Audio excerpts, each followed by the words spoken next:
président de la République envisagerait demain, c'est-à-dire à 4 jours du second tour, de nommer le directeur général de la police nationale, alors qu'il devait rester jusqu'à la fin des JO, et le directeur de la gendarmerie nationale, c'est-à-dire et des dizaines de préfets et toute une série de gens dont l'objectif serait de bloquer, d'empêcher en réalité Jordan Bardella de gouverner le pays comme il le souhaite. Elle n'a toujours pas le niveau pour participer au destin de la France. Elle le montre tous les jours d'elle-même. Au débat contre Sarkozy, nul. Au débat contre Macron, nul. Et maintenant, voilà comment elle perçoit les choses. De la précipitation, de la confusion pour rien. Bonjour mesdames et messieurs, bienvenue sur ma chaîne. Alors, pour cette vidéo, on va s'intéresser à cette histoire de coup d'État administratif que Marine Le Pen reprocherait à Emmanuel Macron, comme quoi il aurait eu des soupçons. Donc, nous allons décortiquer cette histoire et je vous donnerai mon avis à la fin. Premièrement, on va avoir un peu plus de clarté sur d'où vient cette soi-disant fuite de comme quoi Macron veut préparer un coup d'État administratif. On va l'écouter justement dans cette partie qui suit. Vous êtes de plus en plus nombreux à suivre la chaîne, je vous en remercie. Pour que nous continuions sur la même lancée, n'oubliez pas de liker, partager, commenter, particulièrement si vous aimez, mais aussi si vous détestez, ça aide toujours la chaîne. Merci. L'Élysée qui appelle Marine Le Pen au sang-froid après ses accusations de coup d'État administratif. Kesako, qu'est-ce que ça veut dire le coup d'État administratif? Qu'est-ce qu'ils sont en train de manigancer? Alors je parle sous le contrôle de Charlotte Dornelas, puisque c'est le journal du dimanche qui a sorti ça. Donc c'était vous me contrôlerez si je dis des bêtises.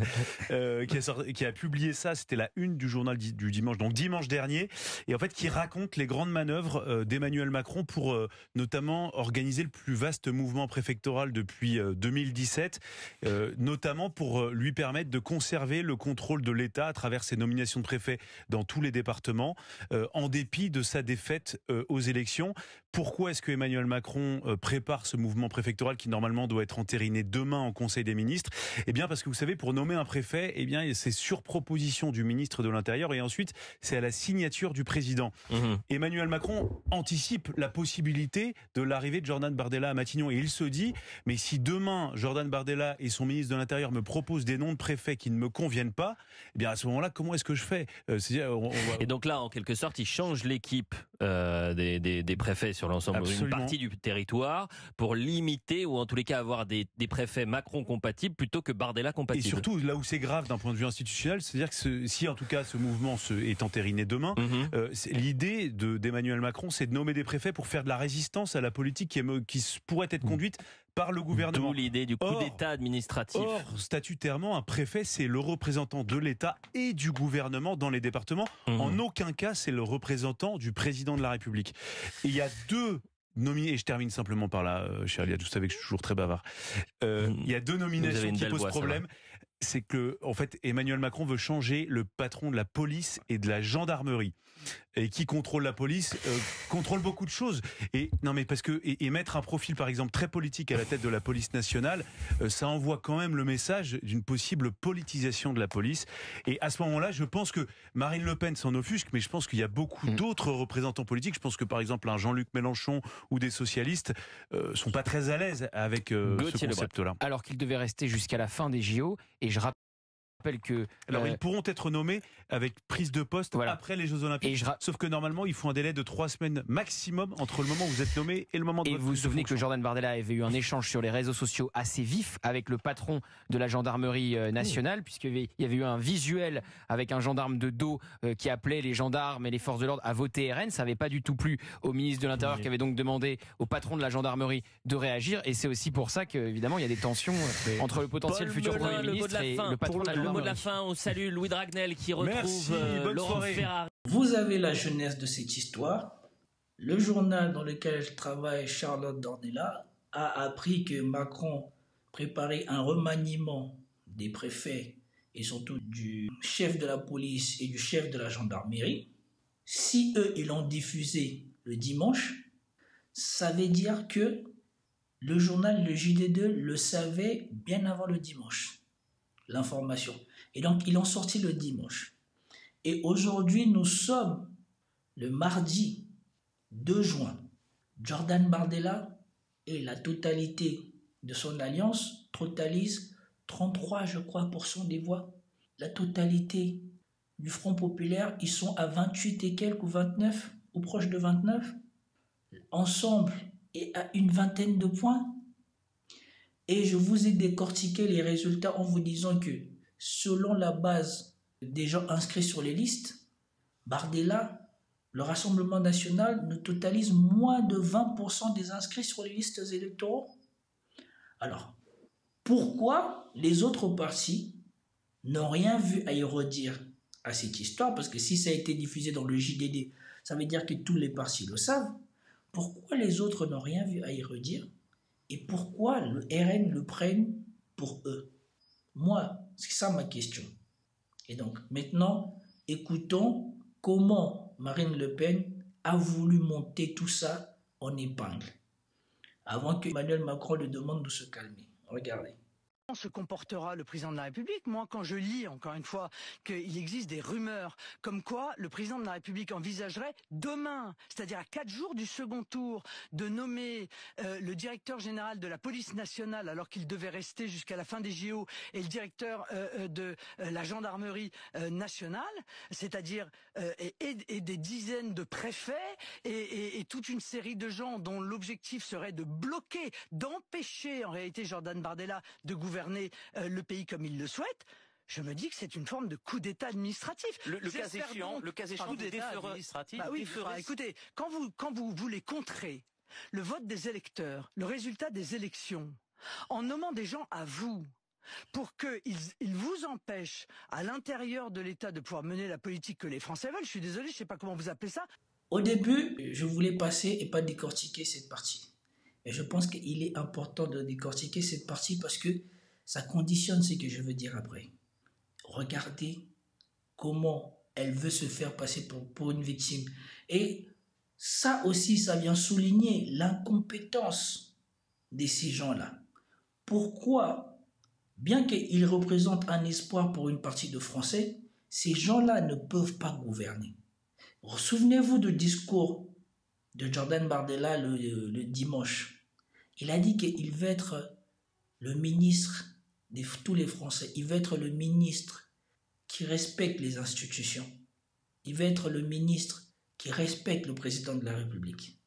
Mais écoutez ce que dit Marine Le Pen et maintenant mettez-le en face de ce qu'a dit Jordan Bardella et voyez s'il y a une conformité et si la parole officielle de Jordan Bardella semble cadrer avec les choses qui sont dites là. Ou si les choses qui sont dites là ne sont pas l'inverse de ce qu'a dit Jordan Bardella dans son discours.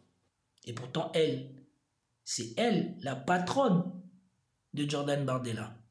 Quand je vous dis qu'il y a un problème avec ce parti, vous pensez que je déteste ce parti. Quand je fais la démonstration que le RN sont des incompétents, on croit que je suis un anti-RN.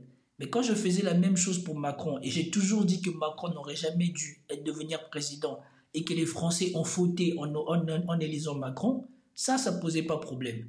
Mais dire que du côté du RN, les gens semblent vachement incompétents, et surtout ne semblent pas avoir la compétence nécessaire pour gouverner la France, on me traite de je ne sais pas quoi.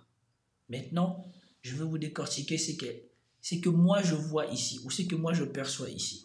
Comment se comportera le président de la République? Moi, quand je lis, encore une fois, qu'il existe des rumeurs comme quoi le président de la République envisagerait demain, c'est-à-dire à 4 jours du second tour, de nommer le directeur général de la police nationale alors qu'il devait rester jusqu'à la fin des JO et le directeur de la gendarmerie nationale, c'est-à-dire et des dizaines de préfets et toute une série de gens dont l'objectif serait de bloquer, d'empêcher en réalité Jordan Bardella de gouverner le pays comme il le souhaite.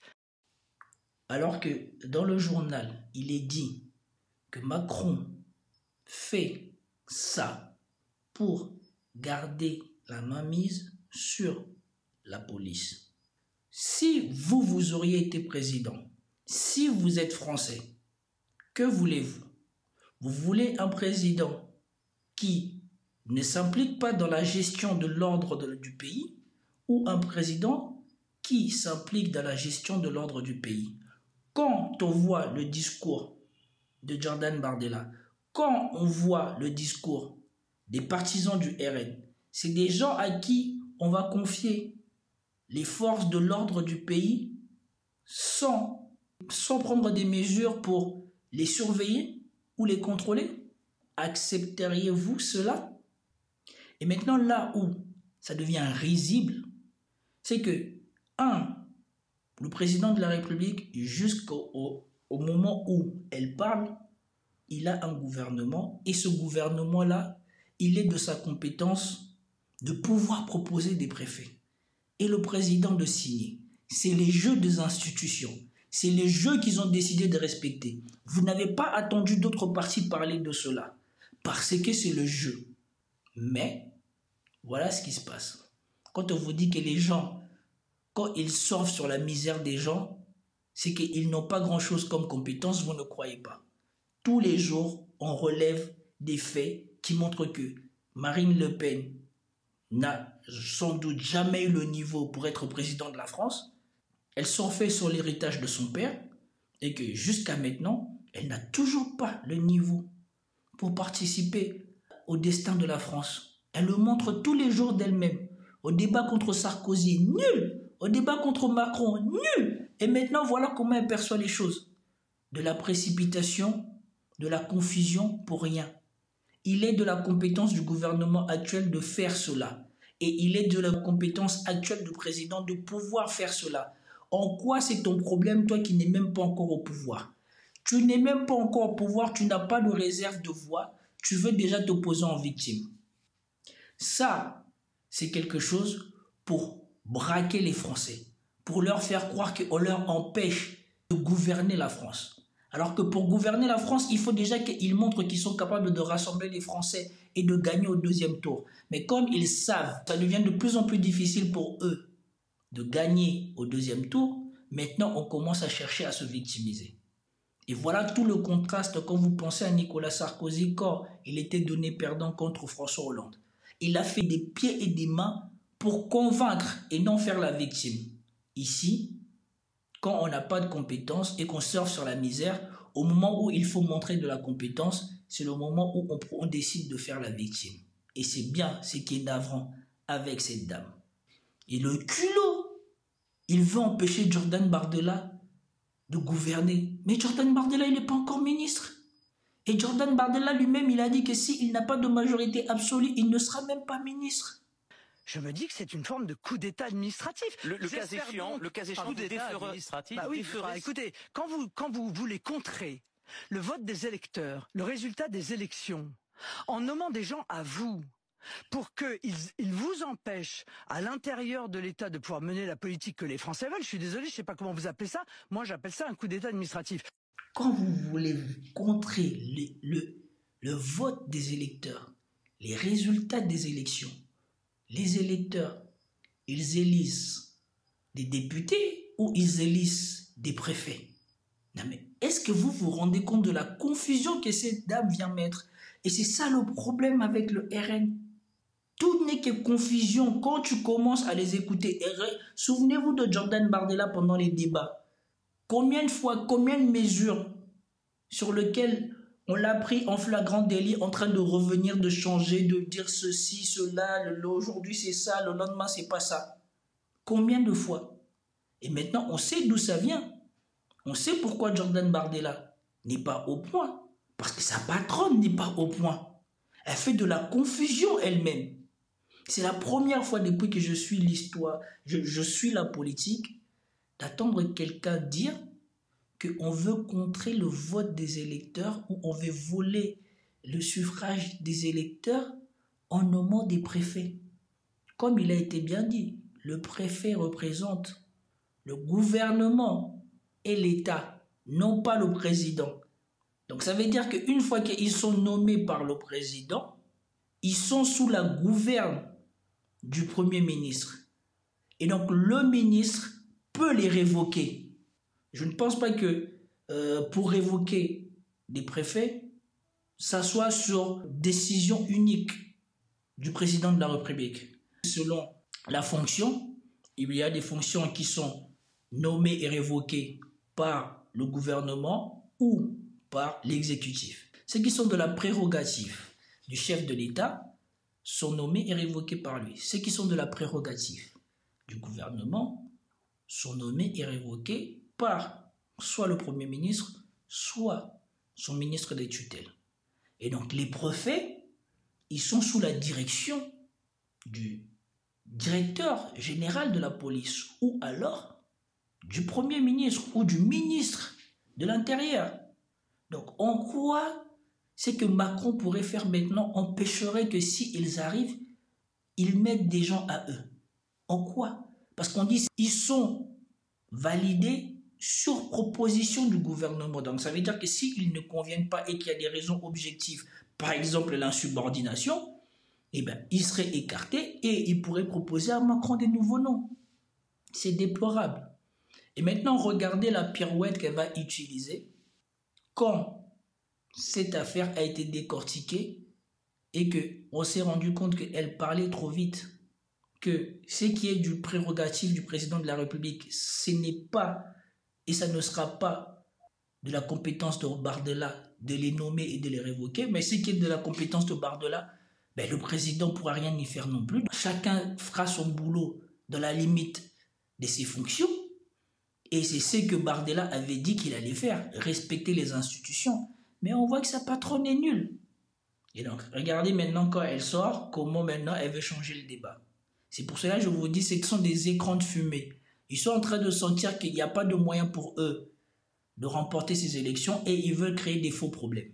Marine Le Pen soupçonne le chef de l'État Emmanuel Macron de préparer, je cite, un coup d'État administratif en prévision d'une cohabitation, le tout en s'appuyant sur des rumeurs. La députée du Rassemblement national, elle était l'invitée d'une matinale radio ce matin et elle a estimé que le chef de l'État, je cite, fait tout aujourd'hui pour tenter de contrer le processus démocratique, faisant donc référence à des rumeurs de nomination express à différents postes clés au sein de l'État. L'Élysée, vous l'avez dit, Pauline, n'a pas tardé à réagir et appelle Marine Le Pen à faire preuve de sang-froid et à la mesure. Réponse furtive tout à l'heure de Marine Le Pen à la sortie de son QG. Je vous propose de l'écouter. Elle est au micro de Margot Sèvres.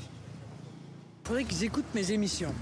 J'ai dit qu'il existait des rumeurs que je n'ose croire vraies. Donc non pas des accusations, c'est ça? Vous attendez? J'ai dit qu'il existait des rumeurs que je n'ose croire vraies. Pourquoi en parler? Et vous voyez que tout le temps, on est en train d'accuser des gens comme Jean-Luc Mélenchon de semer la discorde, le désordre dans ce pays, ou alors des gens de droite d'être incompétents. Mais quand vous suivez, déjà, on n'en parle plus. Mais moi, je sais que jusque dans les années 2000-2017, l'une des choses que l'on reprochait le plus aux gens du FN, c'était leur incompétence dans toutes les villes qu'ils avaient gérées. Qu'il y avait toujours des problèmes dans les villes qu'ils avaient gérées. Et que la plupart des élus du Front National, on les a poursuivis en justice pour des problèmes financiers.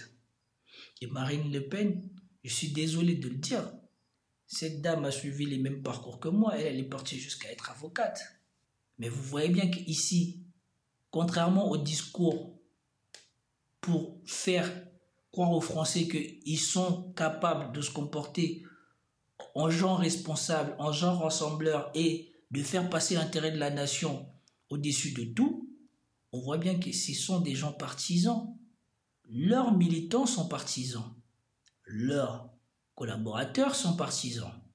Et nous comprenons pourquoi. Parce que le parti repose sur du flanc. Pensez-vous que si Marine Le Pen, elle était brillante, depuis le temps qu'elle fait de la politique, les choses n'auraient déjà pas évolué de manière significative pour tous les partis où elle a été? En tout cas, moi, c'était ma vision par rapport à cette histoire. Moi, cette histoire, c'est de l'enfumage. Comme tout ce qu'on voit à peu près chez eux, quand tu grattes la surface, tu te rends compte que soit c'est partisan, soit c'est diviseur, soit ça fracture le pays, soit c'est incompétent.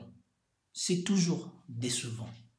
Et je ne sais pas, pour vous, peut-être que vous le retrouvez compétent, mais moi, pour moi, les jeux sont faits.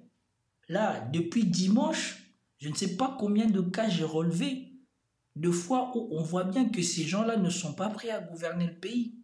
Déjà, je vous ai dit que je regrette qu'on ait donné à Macron le pouvoir de diriger la France. Je regrette qu'on ait donné à Attal le pouvoir de gouverner la France.